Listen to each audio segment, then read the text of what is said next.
NPCs are one of the most important parts of any video game. They breathe life into an environment, set the atmosphere, and give a place its identity. It's in the way they act, the way they talk, even the little things they do in the background. But here's the odd part. Whether we are talking about massive AAA titles or smaller gacha games, NPCs often don't get as much attention. I mean, unless they're tied directly to the main character. Most NPCs are brushed off, shoved to the sidelines, and rarely get used in meaningful ways. Wuthering Waves, however, is an exception to this rule. I mean, you'll often see online people comparing Wuthering Waves NPCs to those in other gacha games, and honestly, the difference shows not just in the side-by-side comparisons, but even when you actually play certain quests. In those moments, you start to gain a real appreciation for how these NPCs are written and the impact they have on the story. So the big question is, how does Wuthering Waves handle its NPCs in a way that makes them feel meaningful? How does it take characters that most games treat as background filler and give them enough presence to actually stand out? That's exactly what we're going to break down in this video. So if you enjoy this kind of content, make sure to drop a like and let me know in the comments what you think about Wuthering Waves NPCs. Do you enjoy them? Do you see any difference? Or do you think they're just the same as every other gacha game? I'd love to hear your thoughts. And of course, subscribe in case you're interested in any of my future videos. Before we get into it, this video is sponsored by Top Up Live. Top Up Live is your go-to for resources in your favorite gacha games. Whether it's characters, weapons, currencies, whatever you need,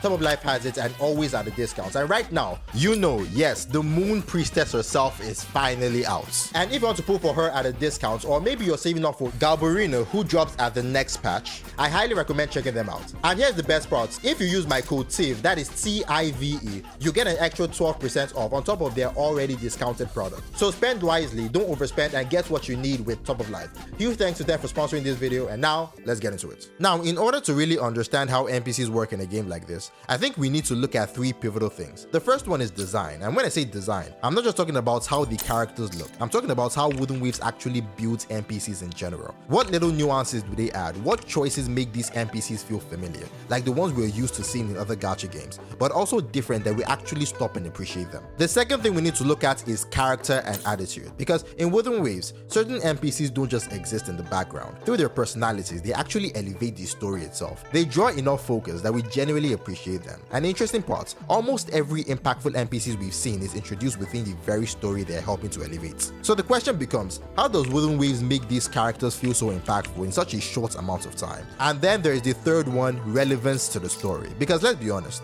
no matter how interesting a character is, if they don't feel relevant, our interest drops fast. So how does Wuthering Waves strike that balance? How do they make NPCs feel important to the story without breaking immersion or stealing the spotlight? And more importantly, how do they make that relevance actually work? Alright, so let's start with the first one, design. And you see, one thing NPCs across every video game have in common when it comes to design is simplicity. The idea that NPCs should be simple enough to fit into their environment without overshadowing the main characters. But here's the catch. They also need just enough complexity that, despite their simplicity, they stand out. They need qualities that make you notice them, qualities that make them memorable. Now, when it comes to gacha games, most of them nail the simplicity part, some even push it further. Take Zealot Zone Zero for example, where the art style make NPCs look polished enough to almost pass as playable characters. But across the board, gacha games are usually good at making NPCs simple, distinct, and fitting for their environment. The real struggle though is in the memorability factor, the complexity, and this is where most gacha games fall short. Wuthering Waves, however, is an exception. Its NPCs don't just blend into the background, they carry that rare balance. Simple enough to be NPCs, but layered enough to stick with you long after the quest is over. So the question is, how exactly does Wuthering Waves pull this off? See, I believe Wuthering Waves does two key things that make their NPCs work. The first one is something the game is kind of known for in general, and that's what I'd call unnecessary additions. Now, I mean unnecessary in the best possible way, because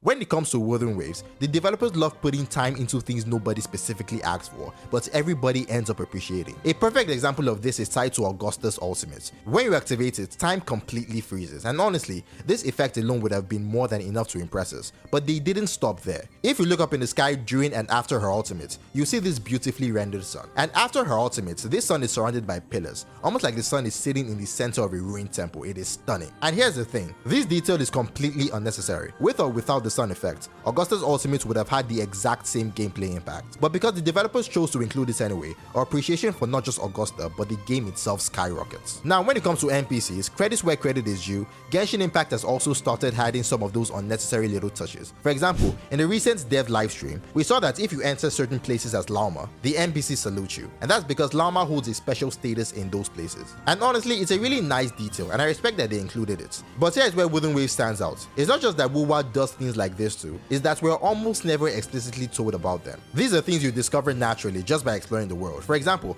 stepping out of the city of Jinzhou and seeing the the soldiers salute you. It's not something you expect, but it makes perfect sense. You're the savior of Jinjo, of course they would honor you like that. Or take the Order of the Deep section in Reguna. In there's a group of chorister girls, and when you meet them, their singing completely replaces the usual background music of the city. And again, nobody tells you that this is going to happen, you just stumble upon it, and suddenly, the harmony of their voices feels like it's part of the world itself.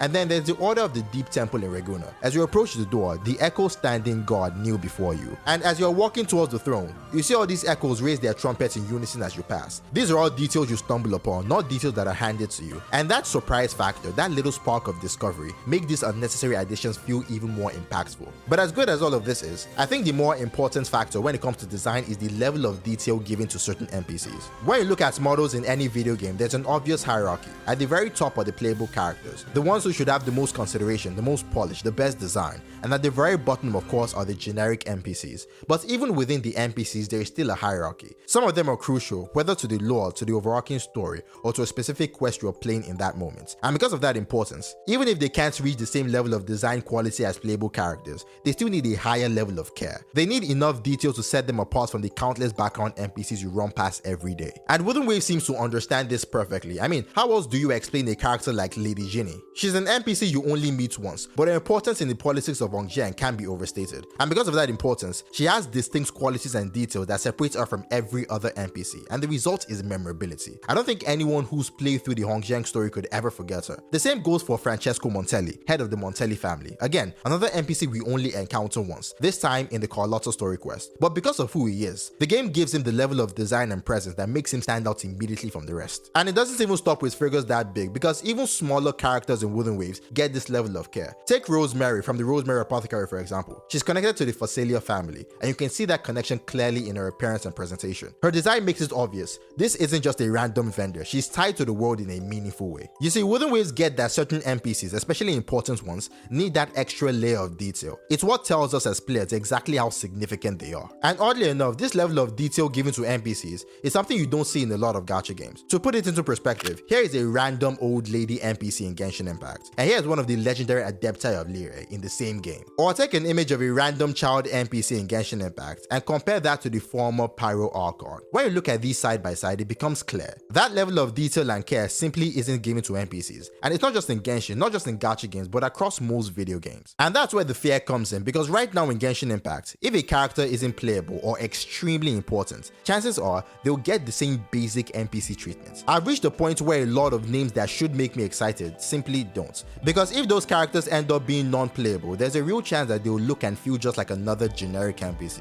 And that kills so much of the excitement that should come with meeting them. So we've talked about design, but what about character and attitude? Does Wuthering Waves manage to extend the same sense of memorability into how NPCs behave? You see, whenever you step into a new space, whether it's a new region, a new city, or even a small event, you shouldn't need a quest marker or a lore dump to understand where you are. The NPCs themselves should give you that sense. Before you hear the story of the place, before you even know the history, the way the NPCs look, speak, and interact with each other should already set the tone. Whether it's through cutscenes, gameplay interaction, or even something as simple as a background dialogue, they should be able to clue you in on what kind of world you're stepping into. And that's exactly what Wuthering Waves does so well. And a really good example of this comes from the very first interaction you see when entering Renacita, and I'll play a bit of it now. As you watch it, I want you to put yourself in this moment, as if you're stepping into Renacita for the very first time, and ask yourself, beyond what is happening on screen, what else is this interaction telling me? Does the way this scene plays out hint at what kind of place Renacita is? Does it show me something about the culture, the way people live here, or the kind of stories that shape this city? Alright, here's the scene.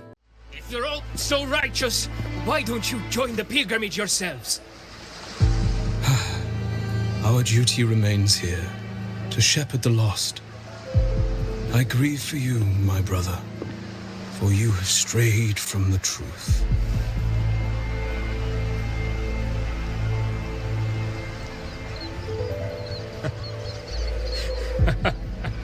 Truth.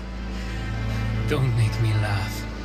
You see, when it comes to accents in Wuthering Waves, a lot of people give props to Zani and Augusta, since they really showcase how different voices and accents exist in this game. But honestly, the original character who first introduced us to this idea back in Renacita was this particular NPC. Through him, we not only learned about the story of the Order, how they control Renacita, and how they exile people under the guise of a pilgrimage. But his accent was also a subtle detail that told us that this land is diverse. Not everyone here speaks in the same way. Not everyone carries the same tone. Renacita is a place filled with different backgrounds and cultures, and that single interaction quietly set the stage for us to expect that variety. And scenes like this aren't too rare in Wuthering Waves. They're sprinkled throughout the entire game. Moments where attitudes and personalities of NPCs breathe life into the entire area that you're in. Take Starbuck for example. His crush on Phoebe and the fact that he falls in love with an actual fish isn't just played for laughs. It tells you something about Racholi Island. Sure, you'll meet normal fishermen there, but you'll also run into eccentric, quirky, and downright weird individuals. And that balance of ordinary and bizarre becomes a part of that island's identity. Or look at Alderic in Brand's storyline. Through him, we get a clear picture of what pirates in Wuthering Waves are like. Violent, money hungry, willing to deceive and plunder to get their way. It's not just exposition, it's attitude and characters. Wuthering Waves is full of NPCs like this, ones that stick with you long after you've moved on. And the same thing can be said when it comes to how well Wuthering Waves involves these NPCs in their story. You see,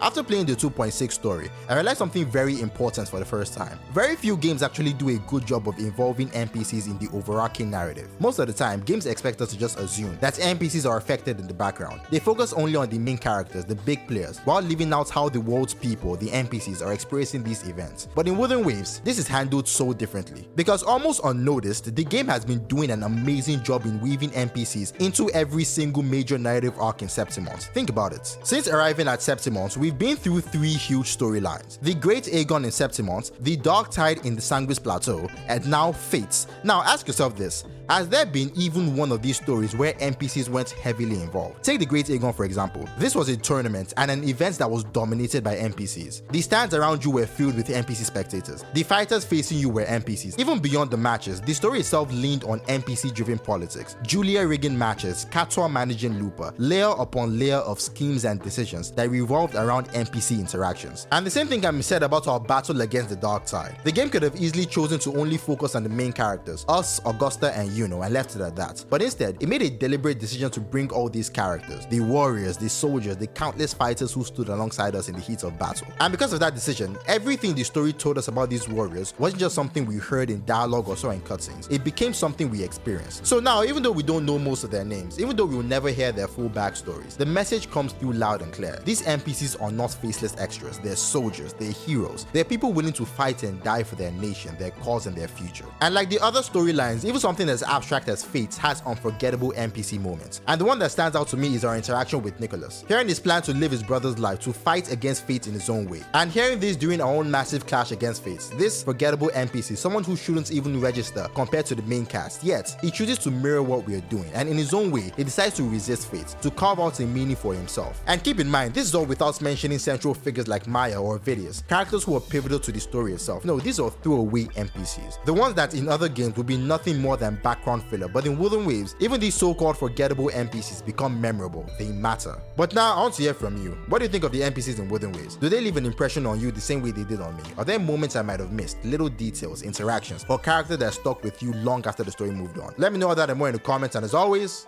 I'll catch you in the next one.